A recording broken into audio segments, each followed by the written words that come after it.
Bonjour et bienvenue sur cette nouvelle vidéo Habitat Presto Pro. Nous allons nous consacrer aujourd'hui à qu'est-ce que la dicte? On vous dit tout.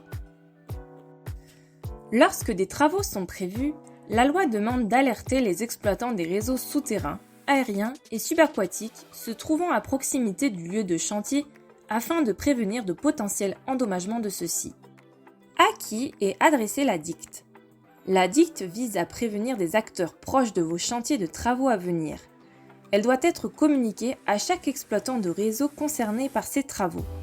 Les réseaux qui ressortent de cette obligation légale sont les canalisations de transport de matières dangereuses, gaz, combustible, hydrocarbures, les canalisations d'eau, le réseau d'électricité ou éclairage public, les installations ferroviaires, les réseaux et canalisations servant au chantier, déchets, communications électroniques. Qui doit établir la dicte? La déclaration d'intention de commencement de travaux doit être établie par l'entreprise gérante du chantier en question.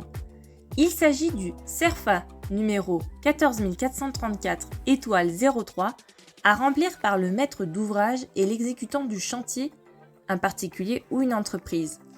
Le maître d'ouvrage doit remplir la partie gauche DT du formulaire et l'exécutant la partie droite, le dicte. Quand faire une dicte? Avant de faire la déclaration d'intention de commencement de travaux, il faut faire une consultation préalable auprès d'un guichet unique de recensement ou demander des services d'un prestataire de l'INRIS.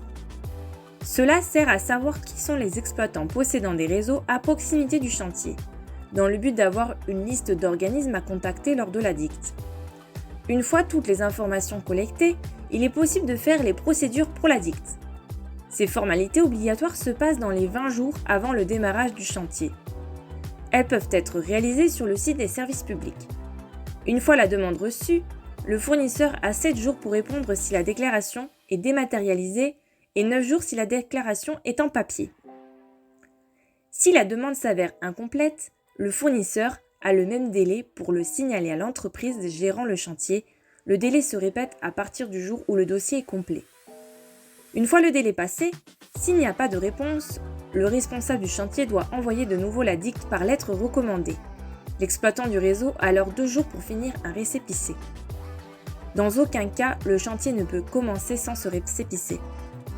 La dicte a une durée de validité de 3 mois suivant la consultation du guichet unique. S'il y a des retards ou une interruption de chantier, il est nécessaire de faire une nouvelle demande. Comment répondre à une dicte? La dicte précise la date du début du chantier, sa durée et son emprise géographique, c'est-à-dire toutes les zones sur lesquelles s'étend le chantier, y compris le stockage et la circulation. Elle doit aussi indiquer les opérations qui pourraient avoir un risque sur les réseaux du fournisseur en question.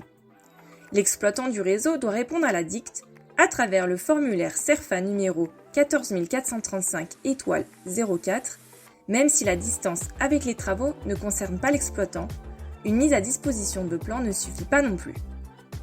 L'opérateur contacté doit répondre avec le récépissé en précisant les endroits exacts de ces canaux et donner si besoin des recommandations de précaution à prendre. Pourquoi faire une dicte? Faire une dicte permet aux entrepreneurs du chantier de connaître les réseaux les entourant et donc d'inclure cette donnée dans les travaux. Ainsi, il est possible de sécuriser ces zones, mais aussi d'éviter les endommagements et donc les retards et les surcoûts sur le chantier. La dicte a un véritable but de protection, à la fois des travailleurs et des réseaux et fournisseurs, mais aussi des personnes vivant à proximité du chantier. En cas de non-respect des procédures ou des délais, l'entreprise du chantier peut encourir une amende de 1 500 €. Le conseil du pro. Souscrivez à la garantie décennale. Bien faire la dicte ne vous dispense pas de souscrire une garantie décennale. C'est obligatoire dans le BTP. Celle-ci viendra couvrir les travaux en cas de malfaçon ou de détérioration.